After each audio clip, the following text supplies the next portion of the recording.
Graça e paz, meus amados irmãos, mais uma vez reunidos, agora para o nosso pequeno grupo das quartas-feiras. Louvamos a Deus que Ele tem nos concedido a tecnologia, mas também rogamos ao Senhor que Ele abrevie esses dias, que nós possamos estar mais uma vez juntos, unidos, em comunhão, não só desfrutando, compartilhando da palavra do nosso Deus, mas também compartilhando, desfrutando da presença dos amados irmãos. Como os amados irmãos bem sabem, esse estudo está sendo gravado, mas os irmãos podem estar interagindo aqui no chat do YouTube, bem como também no nosso grupo do WhatsApp. É importante lembrar os amados irmãos que estejam compartilhando pedidos e agradecimentos de oração. Vamos estar orando uns pelos outros, na certeza de que o nosso Deus ouve nossas orações. Meus amados irmãos, como nós já avisamos em estudos anteriores, para este segundo semestre nós estamos intercalando estudos bíblicos, tanto no Saltério, quanto em profetas menores, quanto em cartas paulinas. E para hoje nós vamos dar continuidade na carta do apóstolo Paulo aos Efésios. Portanto, eu peço aos amados irmãos que estejam abrindo vossas Bíblias em Efésios capítulo 1, agora do verso 15 até o verso de número 23. Mas antes vamos ter uma breve oração, rogando ao nosso Deus por iluminação para o entendimento da sua palavra. Oremos ao Senhor. Pai, muito obrigado a Deus, porque o Senhor tem nos concedido tecnologia e podemos, Senhor, aprender um pouco mais da tua palavra. Ó Senhor, esteja com cada irmão, com cada irmã, com cada família, abençoando, confortando, consolando, esperançando cada coração com a tua poderosa palavra. Obrigado, Senhor, por esta noite, por este privilégio e alegria que temos de mais uma vez ouvir a tua voz. É assim que nós oramos, é assim que nós agradecemos, em nome de Cristo. Amém. Certamente sabemos que a oração é um meio de graça. Mas como têm sido nossas orações? Será que temos orado como convém? Será que nossas orações está sobretudo enfatizando a nossa busca, o nosso anseio por uma vida espiritual? Será que nossas orações está também presente pedidos uns pelos outros? Quando nós olhamos para a carta do apóstolo Paulo aos Efésios, já vimos alguns aspectos introdutórios sobre isso. Ele escreve em uma perspectiva de uma carta geral, não tem um assunto específico a tratar com aquela igreja, mas ele vai então enfatizar aspectos doutrinários, bem como também aspectos da eclesiologia, ou seja, o estudo da própria igreja, mas não somente isso, da pneumatologia, o estudo do próprio espírito. É claro que a ênfase também está na cristologia, e há uma semelhança, inclusive, com a carta do apóstolo Paulo aos Efésios, com a carta aos Colossenses. Lembrando que tanto Colossenses, quanto Efésios, quanto Filemão, são cartas escritas na primeira prisão do apóstolo Paulo em Roma. Éfeso, como nós já vimos, uma cidade muito abastada, muito rica, muito próspera, sobretudo no sentido do comércio, está localizada na Ásia, onde hoje fica a região da Turquia. E, sobretudo, ali em Éfeso, nós temos uma ênfase no aspecto de ser a cidade que trata a respeito do grande sentido do apóstolo Paulo em ter ficado naquela região por 3 anos. É ali onde o apóstolo Paulo monta suas bases de evangelização. Mas O que então dizer desta oração do apóstolo Paulo com relação aos Efésios? Ele vai retomar uma ideia que ele começou no seu aspecto introdutório, acerca das bênçãos de Deus. E a bênção que é enfatizada aqui está sobretudo relacionado à bênção da salvação, a bênção da regeneração, a bênção, então, da santificação em Cristo Jesus. Então, ele vai trabalhar esse aspecto da oração. E o que nós percebemos é que a oração de Paulo está vinculada, está alinhada junto com os crentes, ou para os crentes, perdão, para aqueles que creem em Cristo como Senhor e Salvador. Então vamos ver como o apóstolo Paulo ele vai trabalhar esse sentido da oração e quais são os aspectos que podemos extrair para o nosso aprendizado esta noite. Ele vai nos dizer assim: por isso também eu, tendo ouvido a fé que há entre vós no Senhor Jesus e o amor para com todos os santos. Ele vai começar dizendo, por isso também eu. Ou seja, a oração do apóstolo Paulo é uma consequência daquilo que ele testificou acerca desses irmãos e acerca da obra salvadora de Deus através da obra de Cristo. Então, o motivo pelo qual leva o apóstolo Paulo a orar por estes, ele tendo a ciência e a consciência de que estes foram alcançados pelo Evangelho, que estes foram regenerados, santificados, purificados em Cristo. É por isso que ele vai dizer, é por isso também eu, tendo ouvido a fé que há entre vós no Senhor, tendo ouvido a fé. Ele não testemunhou publicamente da fé desses irmãos, mas o testemunho desses irmãos chegaram aos ouvidos do apóstolo Paulo. E este, tendo ouvido, não é simplesmente uma concepção de ouvir falar, mas ele teve conhecimento, embasamento desta fé.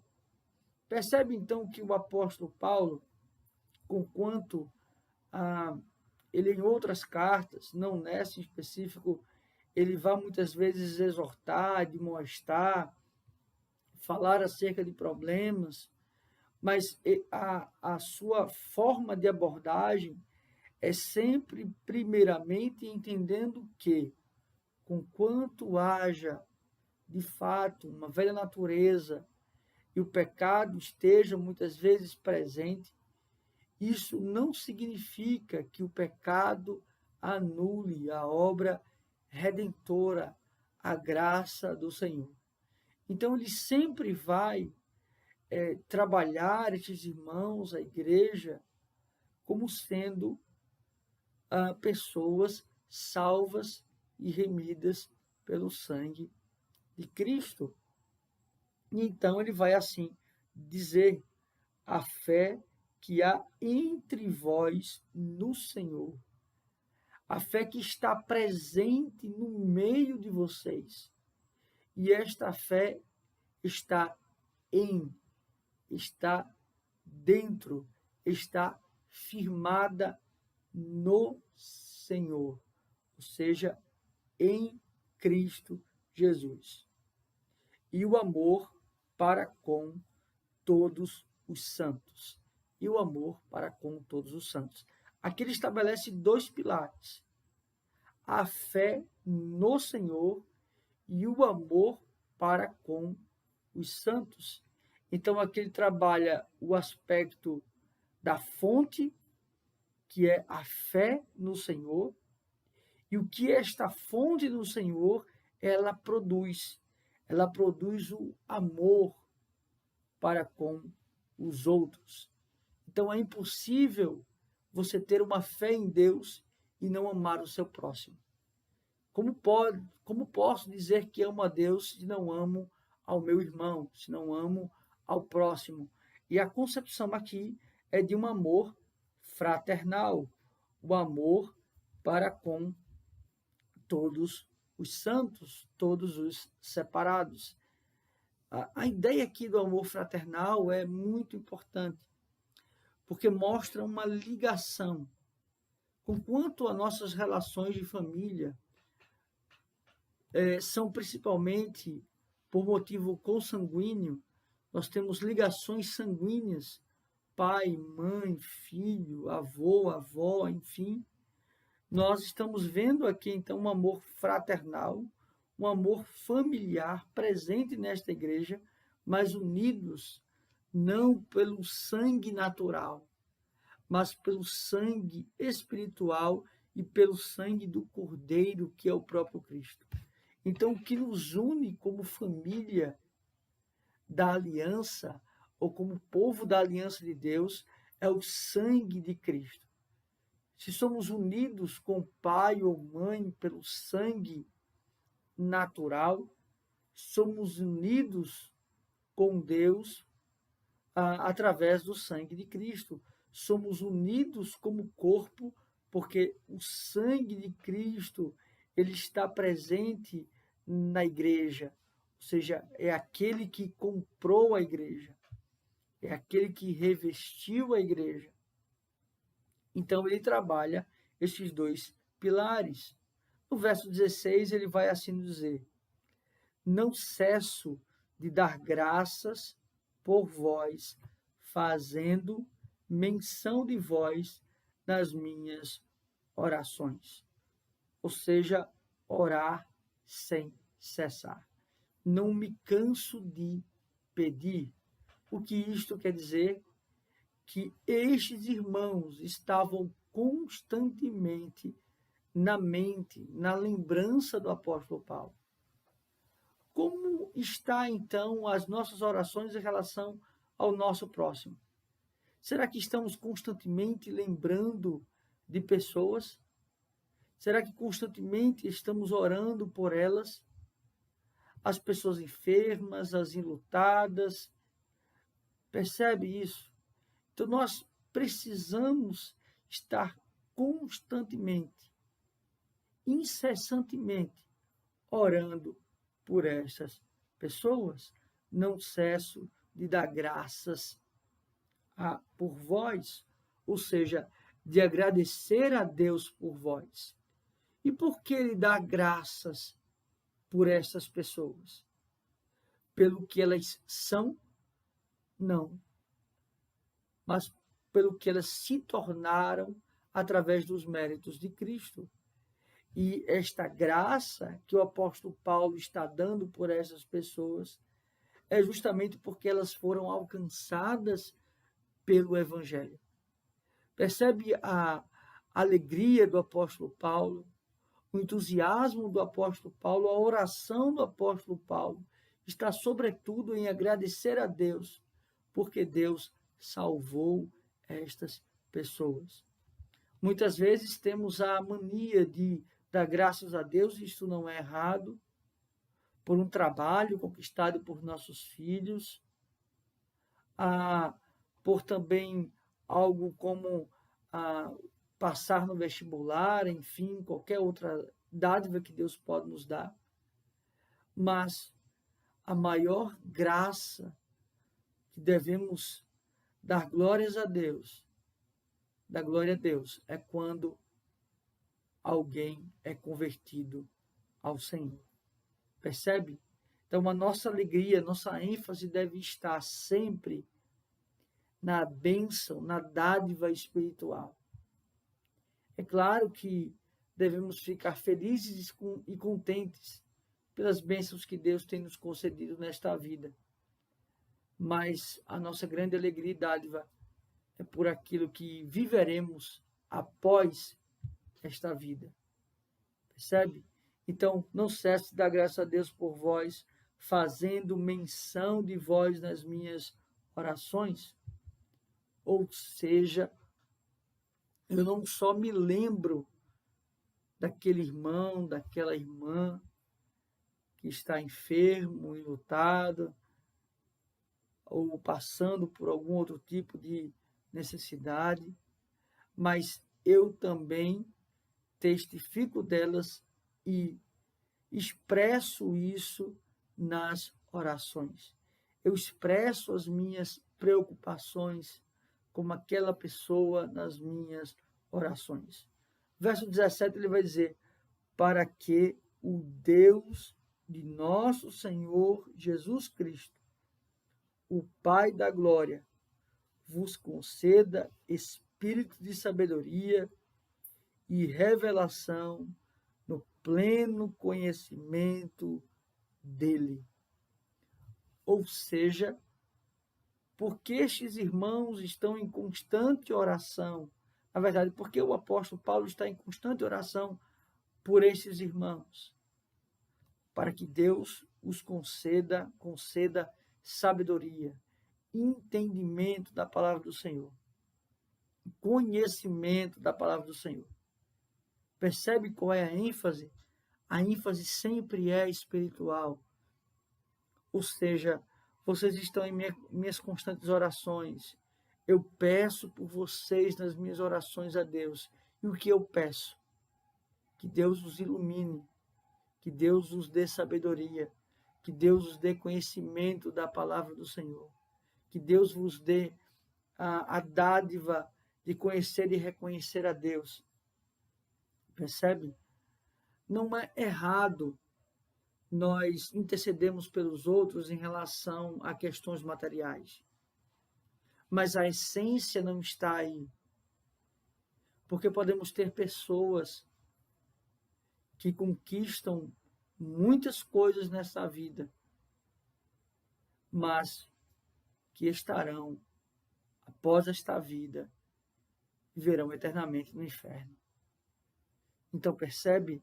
A grande ênfase da oração do apóstolo Paulo é dizer: Senhor, eu me lembro daquele irmão, daquela irmã, e se lembra que Paulo conviveu por mais de 3 anos nesta região. E o que eu quero pedir, Senhor, o que eu clamo ao Senhor, é que o Senhor dê sabedoria, discernimento, conhecimento da tua palavra.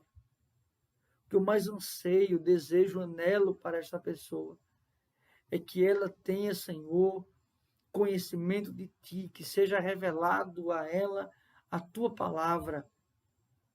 Então, a ênfase da oração do apóstolo Paulo está sempre neste sentido do crescimento espiritual, do conhecimento de Deus.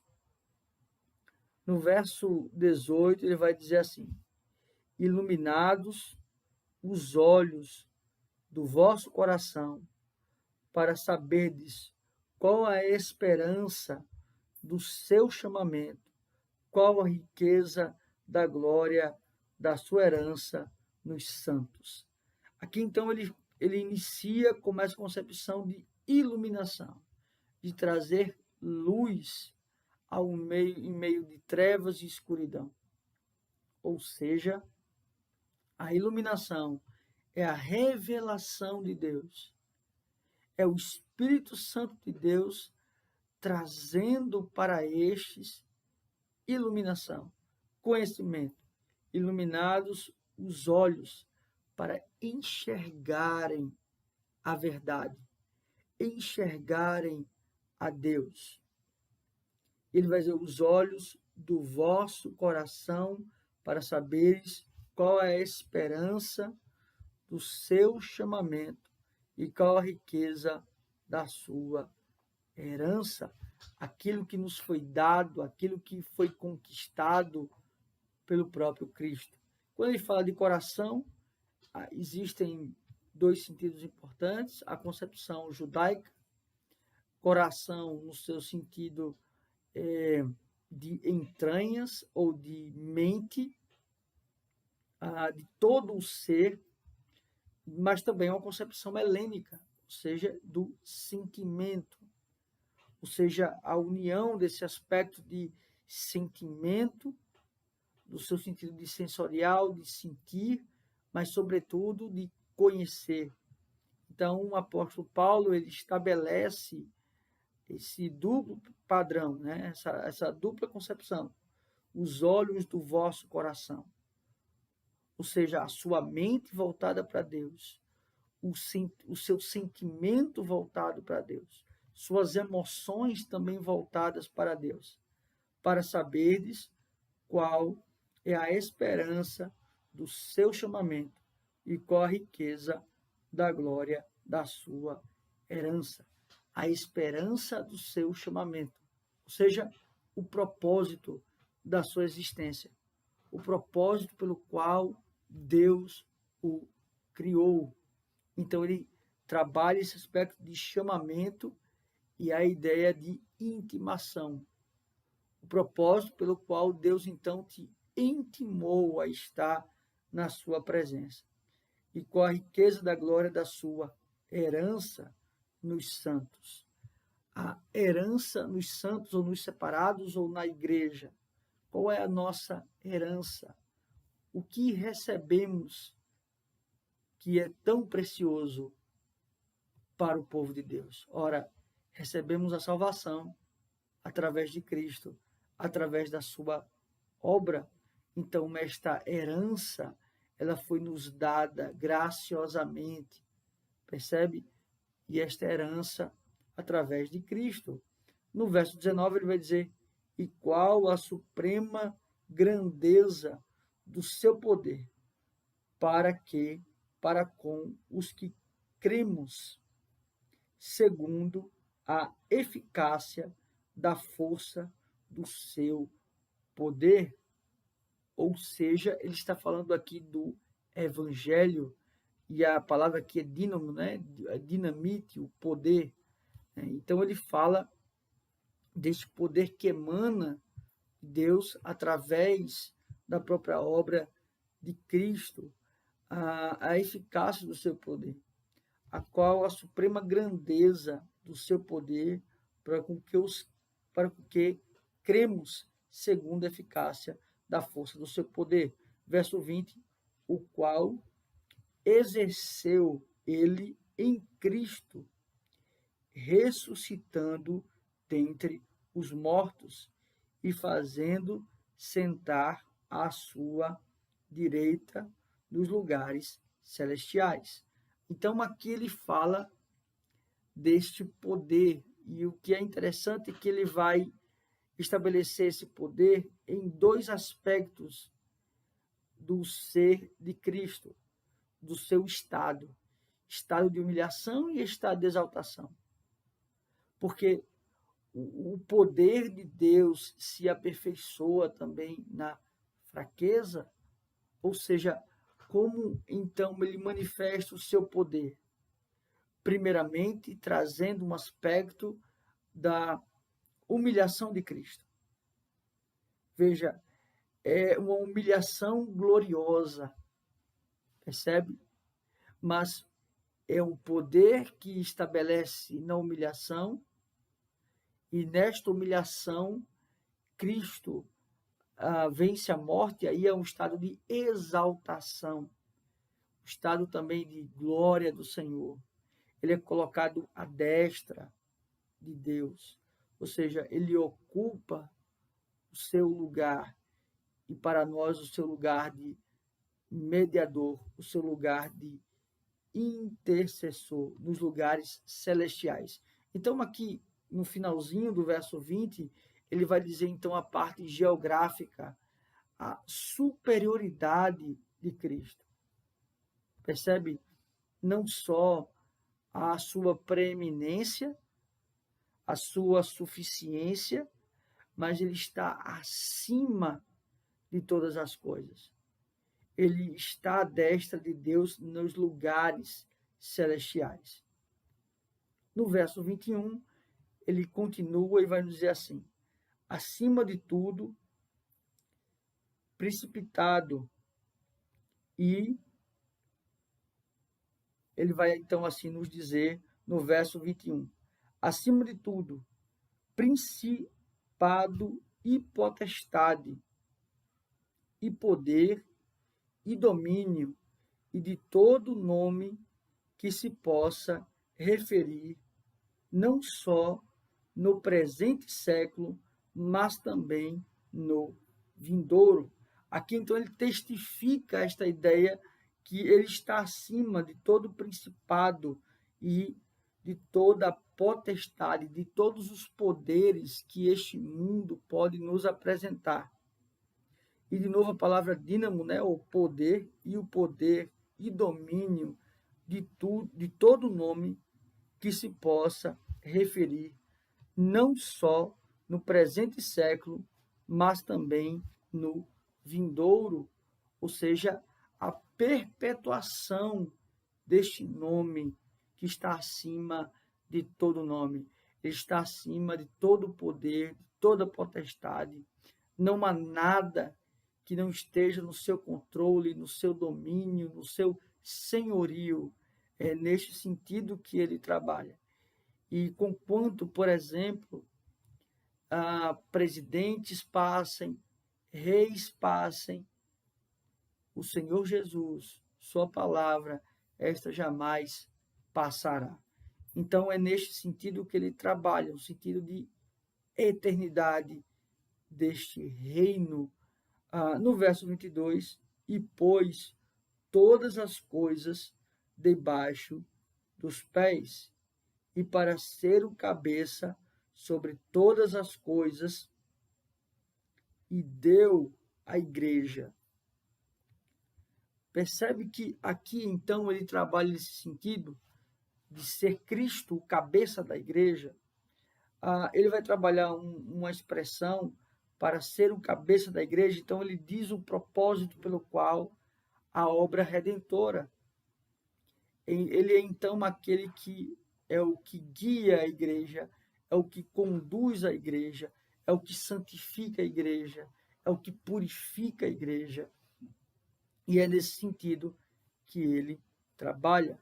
Tudo está debaixo dos seus pés. Então, está se referindo a controle. E para ser o cabeça sobre todas as coisas. O deu à igreja. Ou seja, o próprio Deus que então entrega o seu próprio Filho para ser aquele que vai conduzir a igreja para o louvor e glória do nosso Deus. E no verso 23 ele vai dizer a qual é o seu corpo, a plenitude daquele que a tudo enche em todas as coisas. Ou seja, ele está falando então da igreja, da sua noiva, o propósito pelo qual ele é o cabeça, a igreja é o corpo, a qual é o seu corpo, a plenitude daquele que a tudo enche em todas as coisas, ou seja, a suficiência do Senhor na vida da sua igreja, da sua noiva, aquele que preenche tudo aquilo que precisamos, que desejamos, que anelamos, que ansiamos. Percebe? Então aqui ele nos demonstra nesta oração o propósito fundamental da existência, a glória de Deus, viver para a glória de Deus, se alegrar em Deus, mas acima de tudo a igreja está firmada e alicerçada no Senhor Jesus Cristo. Meus amados irmãos, há algumas lições que precisamos extrair acerca desse estudo de hoje à noite.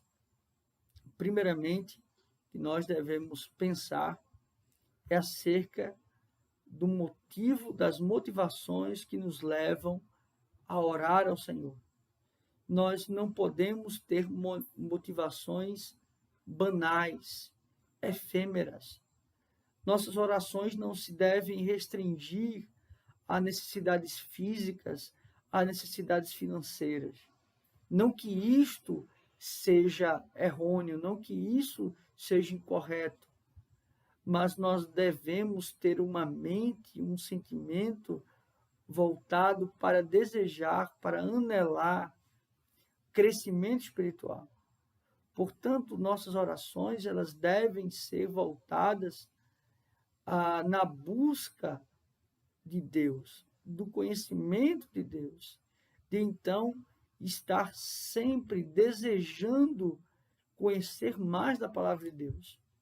Uma outra coisa que é importante, um outro ponto que é fundamental, é que nas nossas orações não estejam apenas presentes aquilo que eu necessito, mas que eu tenha lembrança de irmãos queridos que muitas vezes estão passando por enfermidades, por necessidades, e não só que eu esteja orando para que eles se restabeleçam de uma doença, ou que o Senhor então os abençoe com o sustento de cada dia, mas sobretudo que eu esteja preocupado com a sua vida espiritual, com a sua vida devocional. Isso deve ser algo que deve estar presente em nossos corações, presente em nossas orações. E, finalmente, meus irmãos, nós devemos sempre focar as nossas orações em dar graças a Deus, sobretudo por nossa salvação. Nós não devemos simplesmente pensar naquilo que precisamos, mas nós devemos sempre nos lembrar daquilo que já foi nos dado, que é a salvação em Cristo. E isso deve ser motivo de gratidão, de júbilo e de alegria. Não pensemos naquilo que nos falta, pois nós já temos aquilo que é suficiente. Temos a Cristo Jesus como Senhor e Salvador. Que Deus assim os abençoe. Vamos orar, encerrando este momento de estudo. Oremos ao Senhor. Pai, muito obrigado, ó Deus, porque através da tua santa palavra, o Senhor nos ensina a como orar. O propósito, Senhor, de orar. Que nós estejamos, Senhor, sempre em exercício deste meio de graça, sabendo, ó Pai, que a oração não muda os teus desígnios, não muda os teus decretos, mas, sobretudo, a oração, ela é um exercício que nos muda, nos transforma e nos molda à tua vontade. Obrigado, Pai, por cada irmão, por cada irmã, por cada família. É assim que nós oramos ao Senhor. Em nome de Cristo, nós já agradecemos. Amém. Que Deus assim os abençoe, meus amados irmãos.